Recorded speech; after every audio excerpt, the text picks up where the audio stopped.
Daddy's going to kill us when he finds out. Emma stared at the laptop screen, her heart pounding. The dating app was open. Their father's profile created without his knowledge glowed back at her. Michael Chun, age 36, architect, widower, father of triplets. Then we don't tell him until it works, Lily whispered. And if it doesn't?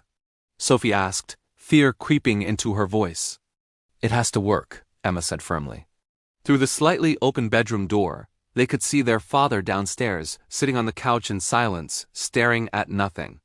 2 years had passed since their mother died. 2 years of watching their dad slowly disappear into himself. 3 8-year-olds. One desperate plan. Michael Chun had once been warm and full of laughter. Now he was a ghost moving through his own life. The girls had decided they couldn't let that be the rest of his story. They filled out the profile together, giggling nervously as they typed. Single dad trying to move forward. 3 daughters are my world. Lost my wife 2 years ago. Not looking for perfect, just looking for understanding. They scrolled through profiles with serious concentration. Too young, doesn't want kids, lives too far away. Then they stopped. Sarah Mitchell, 35, elementary school teacher, widow, mother of 1 daughter. Her bio read, lost my husband 3 years ago, finally ready to hope again. Bonus points if you love kids. All 3 girls whispered, her.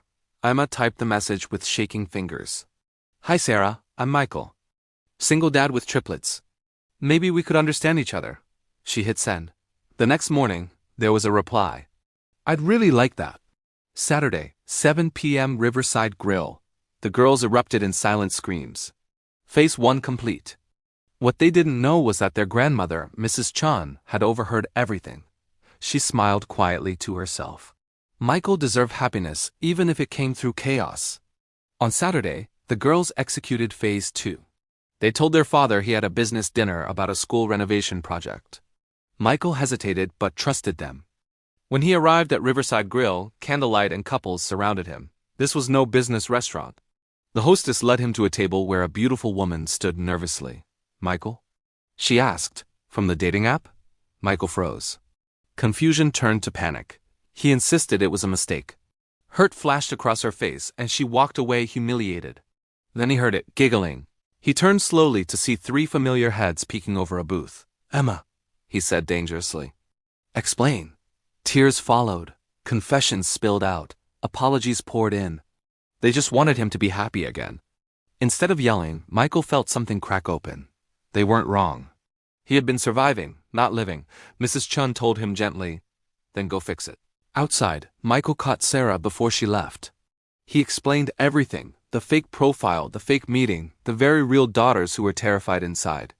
To his surprise, Sarah laughed softly through tears. That's kind of sweet, she admitted. Terrible, but sweet. She canceled her Uber and went back inside. She met the girls. She listened. She forgave them. And something unexpected happened. A family formed.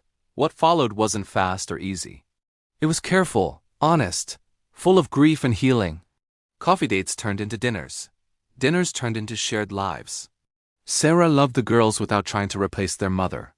Michael learned that loving again wasn't betrayal, it was survival. A year later, Michael proposed in their living room, surrounded by 4 children and 1 brave woman who'd walked into chaos and stayed. They married. They blended. They grew.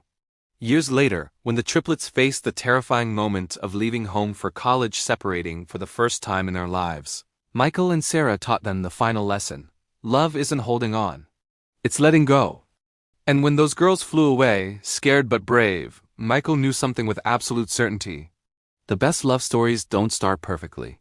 They start with fear, mistakes, and people who refuse to give up on each other.